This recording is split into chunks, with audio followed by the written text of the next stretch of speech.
Hey guys, welcome back to my channel. So today I am recapping the books that I read this month. It's been a really good month. I read a lot of good books in April, so I am actually pretty excited about this video. The first book I read is Love's Inconvenient Truth by Love Belvin. I did a full review of this book on my channel, so if you haven't checked that out, definitely check that out.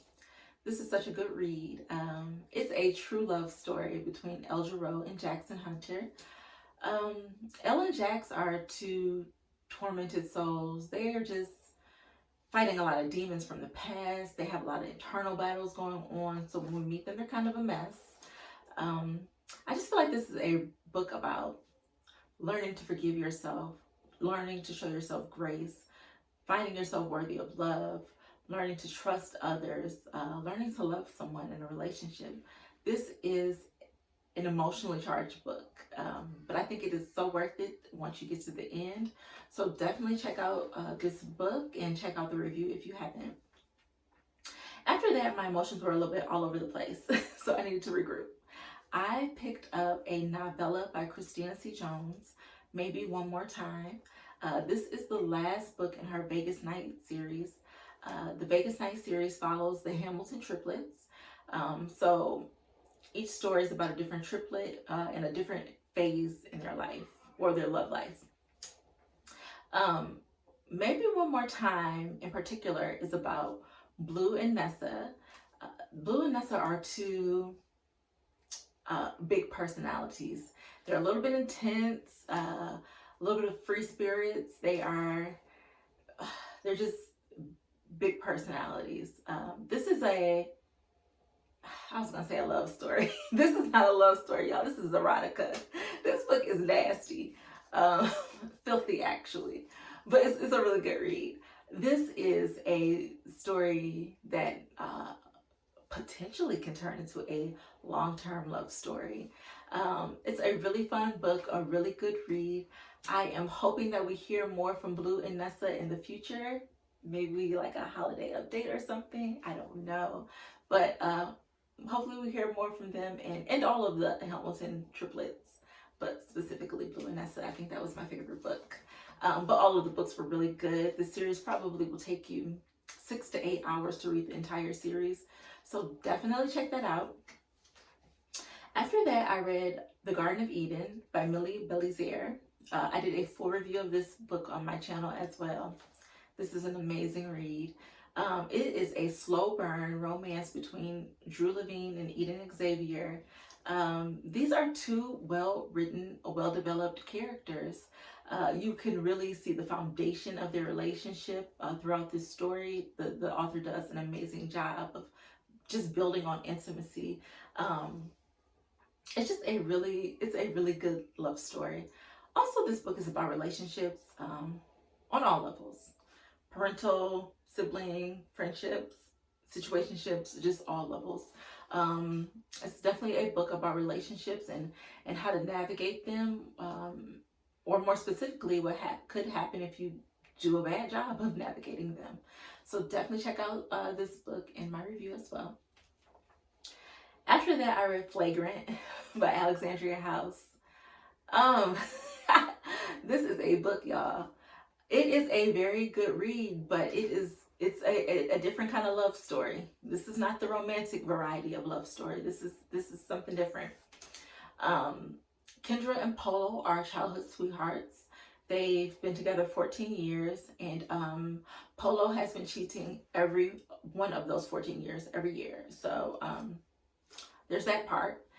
I think that the author does a really good job though with this book, just as painting, abuse survivors as whole people, showing the thought processes, showing the struggles and the battles that abuse survivors go through. I think that the author did an outstanding job here. I logged in for the Facebook discussion for this book, and it was a really good discussion. The moderator did a really good job. She asked good questions that really allowed us to talk about the book. So I really like when that happens. And I can say that I didn't see a whole lot of victim blaming or or victim bashing going on in this discussion. So I think that my review, the part when I said that Miss House does a good job of painting survivors as full people, I think that that was true, because I think that this is one of, you know, the few discussions that I've been to where people showed a lot of grace and understanding towards abuse survivors. So I really did enjoy that discussion, and I look forward to going to more book discussions about, you know, books from Alexandria House in the future. So after Polo, I needed to zen out. It was a lot.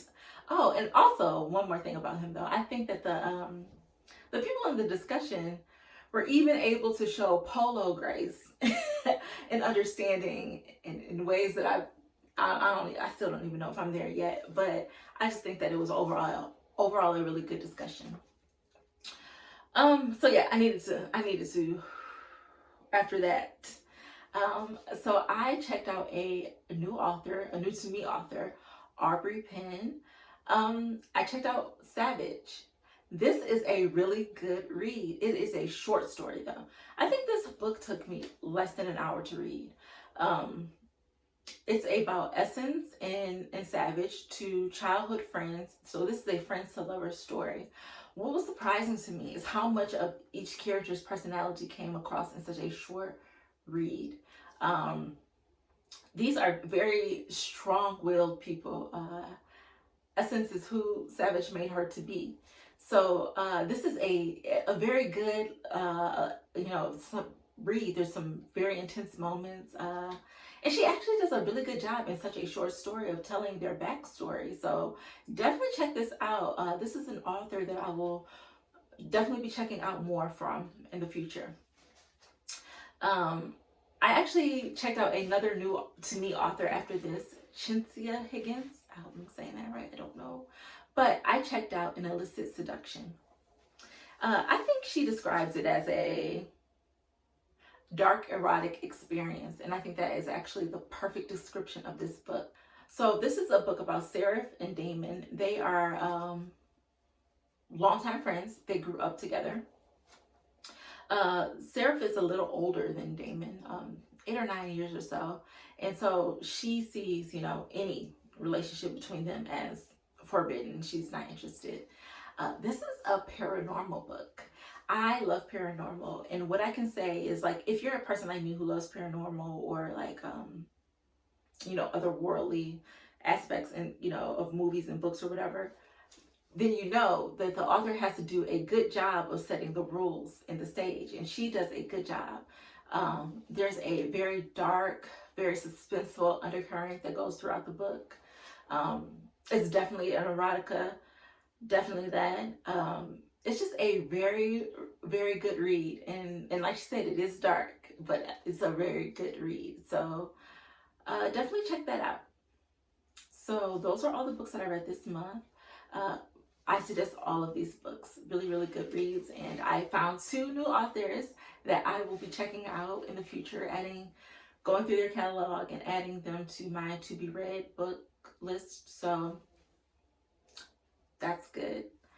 Anyway, that completes my recap. So I'll see you guys next time. Bye.